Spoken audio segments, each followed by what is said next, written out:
Meil on Tauno Toompuu, Rakvere kolmainu koguduse õpetaja ja viibime praegu meie koguduse pastoraadi sellises keldriruumis, kus käib parasjagu ehitus, nimelt sellest vanast ja kaua aega tühjana seisnud pastoraadi keldrist teeme töökeskuse intellektipuudega inimestele.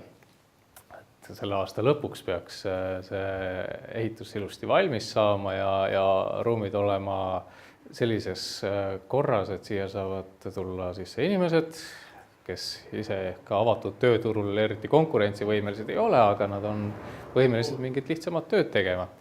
Meie ülesanne siin töökeskuses on siis neile see töö leida koos ettevõtetega, meie partneritega.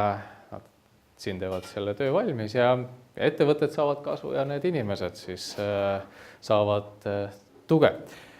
Et kui ettevõtluse arendamise sihtasutus on finantseerinud seda tegevust meil pisut rohkem kui 50%-ga eelarvest, siis kogudus rahastab ülejäänud osa sellest eelarvest.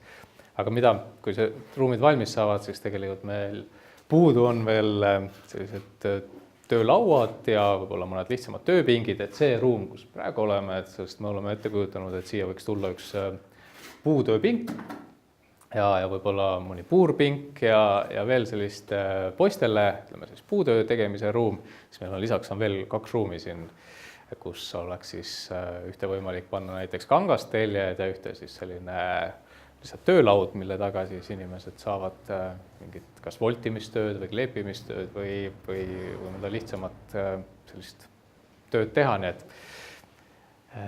et siin on ka see koht, kus me otsime tegelikult partnereid või toetajaid, kes võiksid neid vahendeid meile aidata soetada. Siis puutööpink, puurpink, kangasteljed ja töölaud, et need on need sellised esmased vajadused, et see töökeskus võiks ilusti jaanuarikuus 2017 juba tööle minna.